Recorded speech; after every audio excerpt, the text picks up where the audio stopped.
De l'autre côté du village, Monsieur Renard se réveille. Il se dit, je vais aller voir Vanille. Il frappe à la porte de Vanille.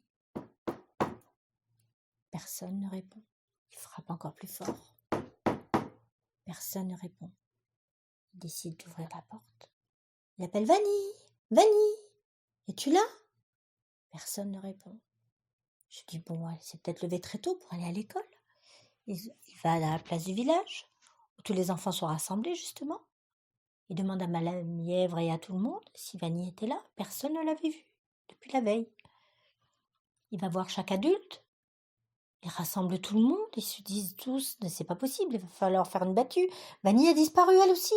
Si jamais Monsieur Lapin revenait, ce serait une catastrophe. Donc Madame Lièvre s'occupe des enfants et eux, tous les adultes, descendent faire une battue en descendant vers la vallée.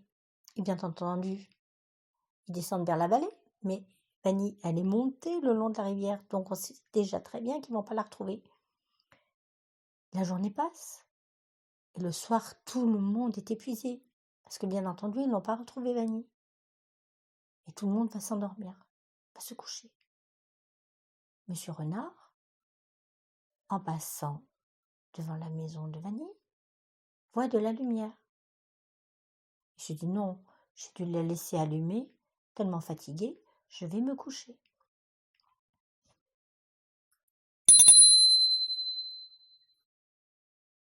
Ce qu'il ne savait pas, c'est que juste avant que tout le monde arrive, Monsieur Lapin était sur le chemin du retour.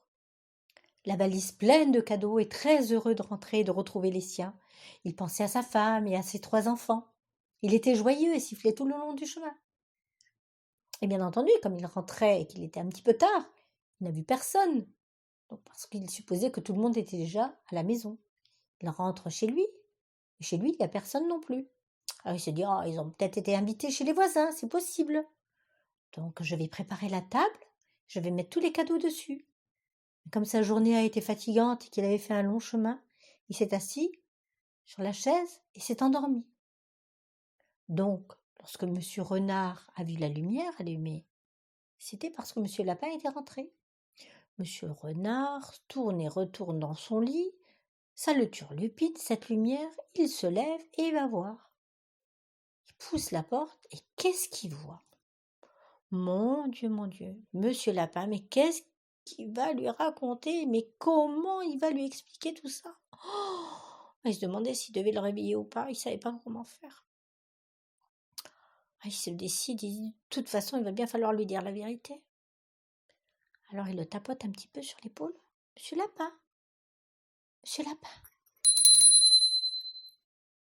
Monsieur Lapin se réveille, il dit bonjour Renard, comment tu vas? Oh, j'étais tellement fatiguée, je me suis endormie, mais quelle heure est-il donc? Renard lui dit, il est très très tard, Monsieur Lapin, très très tard. Comment se fait-il que personne soit rentré? Ils dorment peut-être chez des amis, c'est possible. Alors Monsieur Renard, les larmes aux yeux, lui explique ce qui est arrivé.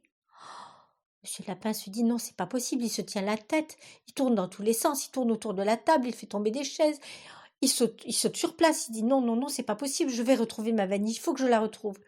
Et le temps qu'il parle et tout, le temps est passé, et le jour commence à se lever, et Monsieur Lapin dit je vais retrouver ma fille. Vous avez descendu la rivière, je vais la remonter. Et Renard lui dit je vous accompagne. Et bien entendu, ils disent rien à personne, ils s'en vont. Ils remontent la rivière. Il remonte, il marche très longtemps, autant que Vanille avait marché, et il voit des rondins de bois qui traversent la rivière. Et ils se disent, on va essayer de passer de l'autre côté, c'est bizarre quand même ces rondins de bois. On n'a jamais vu ça chez nous. On va traverser.